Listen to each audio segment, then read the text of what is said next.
Hey guys, Dane here from Moving to Canada. This is actually the second video that I'm filming today.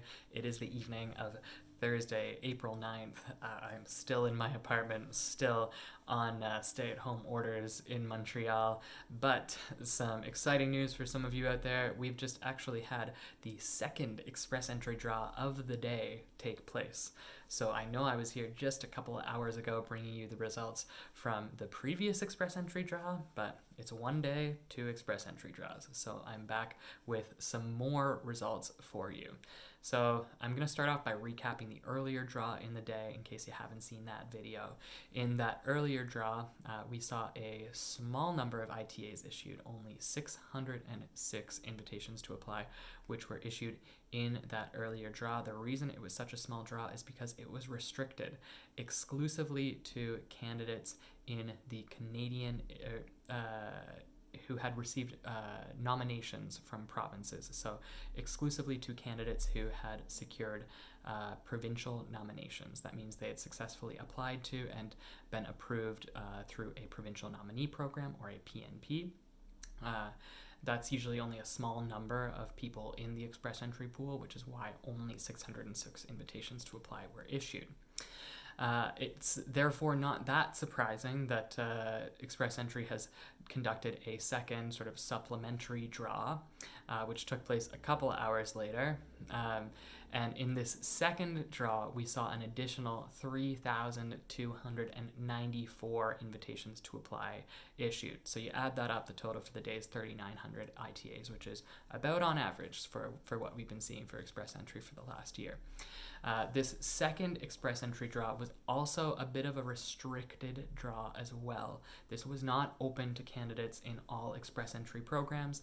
In fact, it was only open to candidates who are eligible under the Canadian Experience Class, or CEC.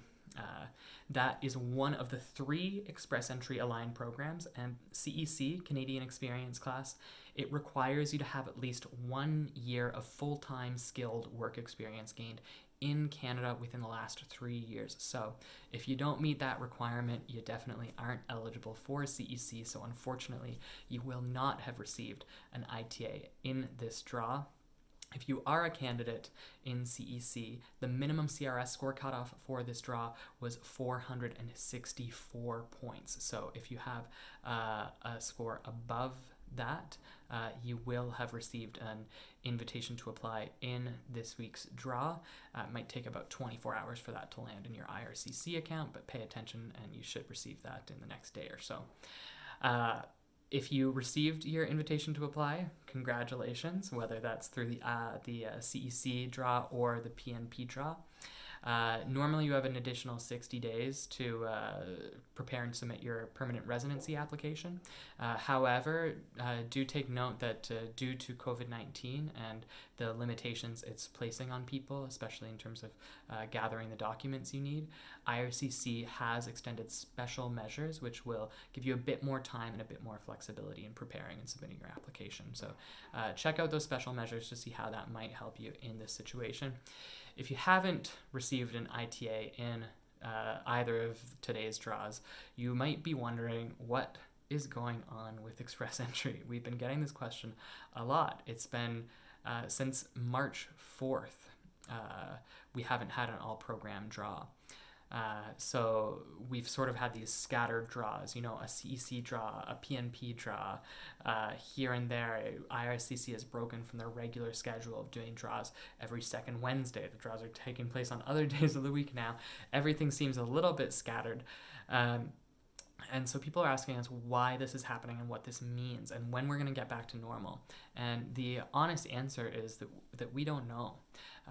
IRCC hasn't released any official statement that they're changing their policies, but IRCC has been known to limit express entry draws in the past, restrict them to certain programs or certain types of candidates in order to meet economic and demographic needs. So that could be a part of it, but the biggest variable at play in Canada right now is COVID-19, and it's having lasting impacts on all parts of Canadian society, and Canadian immigration is definitely a big part of that. So IRCC has had to introduce a ton of changes to Canadian immigration policy in a very short period of time. So we're not sure if COVID-19 might be part of the explanation for why IRCC has been limiting these draws, if they're somehow responding to projected need for certain types of immigrants or something like that in the future. But before we engage in too much speculation, what I'll leave it at is that we will continue to monitor IRCC's communication as we have been since the start of COVID, and of course earlier than that. And if there are any changes, if any new communication does come out, we will post those updates on our COVID news feed, and I'll link to that in the description of this video. So if you want to be one of the first people to find out once we do have some hard information, definitely check out that link. You can also tap that subscribe button, follow us on YouTube, because we'll be bringing you video updates throughout this crisis about how immigration is being impacted and all of the most important changes to immigration policy, to border restrictions, to all of that different stuff. If there are questions that you do have that haven't been answered, feel free to drop those questions into the comments here. We are paying close attention to what our community members are saying these days, what questions you have, and the questions that we're receiving most commonly.